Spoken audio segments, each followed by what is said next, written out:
রাসূলুল্লাহ সাল্লাল্লাহু আলাইহি ওয়াসাল্লাম একদিন বললেন, যে ব্যক্তি কুল হুয়াল্লাহু আহাদ এই সূরাটাকে 10 বার পড়বে, যে ব্যক্তি এই সূরাটাকে 10 বার পড়বে, আল্লাহ তাআলা তার জন্য জান্নাতে একটা প্রাসাদ নির্মাণ করবেন। তো এই কথাটা শুনে ওমর রাদিয়াল্লাহু আনহু বললেন, ওমর ইবনে খাত্তাব তিনি বললেন যে তাহলে তো আমরা অনেক প্রাসাদের অধিকারী হয়ে যাব ইয়া রাসূলুল্লাহ। তার উদ্দেশ্য ছিল এটা, যদি আমি 20 বার পড়ি ইয়া রাসূলুল্লাহ, তাহলে নবীজি বললেন তাহলে দুইটা প্রাসাদ, যদি 30 বার পড়ি 3টা প্রাসাদ, ইয়া রাসূলুল্লাহ তাহলে তো আমরা অনেক প্রাসাদের অধিকারী হয়ে যাব। তখন নবীজি বললেন যে আল্লাহ তাআলার দান এর চেয়েও বেশি প্রশস্ত। মানে আপনি 100 পড়লে 10টা ঘর পাবেন, আমরা 100 পড়লে 10টা ঘর পাবো, 200 পড়লে 20টা। এইভাবেই আল্লাহ পাকের দান আরো প্রশস্ত। আরেকজন সাহাবী এসেছিলেন নবী সাল্লাল্লাহু আলাইহি ওয়াসাল্লামের কাছে, এসে বলেছিলেন যে আমার এক ভাই আছে, মানে মুমিন ভাই, আমার এক ভাই আছে, উনিও সাহাবী, তো তিনি সূরা ইখলাসকে খুব ভালোবাসেন। তো নবীজি বললেন তাকে জানিয়ে দাও, তোমার ভাইকে জানিয়ে দাও যে এই সূরার প্রতি ভালোবাসার কারণে তাকে জান্নাতে সুসংবাদ দান করো। তাকে জানিয়ে দাও যে এই সূরার প্রতি ভালোবাসার কারণে তাকে জান্নাতে সুসংবাদ দেয়া হচ্ছে। নবী করিম সাল্লাল্লাহু আলাইহি ওয়াসাল্লাম একটা সফরে ছিলেন। এক পর্যায়ে জনৈক সাহাবীকে তিনি শুনলেন তিলাওয়াত করছেন কুল ইয়া আইয়ুহাল কাফিরুন। কোন সূরা? সূরা কাফিরুন তেলাওয়াত করছেন, কুল ইয়া আইয়ুহাল কাফিরুন। তিনি শুনলেন এক সাহাবী তেলাওয়াত করছেন।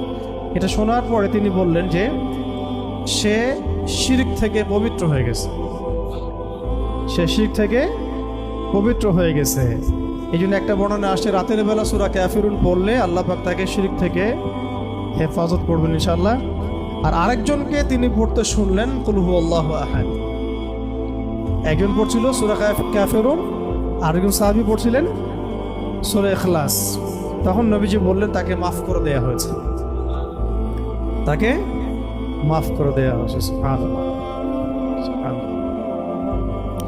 আরেকটু আগে যে বর্ণনা বলেছি ওইটা এখানেও আছে, যে ইমাম আনাস রাদিয়াল্লাহু আনহু থেকে একটা বর্ণনা আসে যে আনসারী একজন সাহাবী ছিলেন, মসজিদে কুবা ইমামতি করতেন। যখনই তাকে ইমামতি করতে দেওয়া হতো তিনি সূরা ফাতিহার সাথে অন্য সূরা মিলিয়ে সূরা ইখলাস পড়তেন। এই বিষয়টা রাসূল সাল্লাল্লাহু আলাইহি ওয়াসাল্লামের কাছে যায় এবং তিনি বলেন যে তুমি এই কাজটা কেন করো, আবশ্যিকভাবে এটা করার কারণ কি? তিনি বলেছিলেন যে উহিব্বুহা ইয়া রাসূলুল্লাহ, আমি এই সূরাটাকে আমি ভালোবাসি। তখন নবী সাল্লাল্লাহু আলাইহি ওয়াসাল্লাম বলেছিলেন যে এই সূরার প্রতি ভালোবাসা, যে হুব্বুকা ইয়াহা আদখালাকাল জান্নাহ, এই সূরার প্রতি যে ভালোবাসাটা, এই ভালোবাসাই তোমাকে জান্নাতে প্রবেশ করাবে ইনশাআল্লাহ। এটা একটা বর্ণনা আসছে।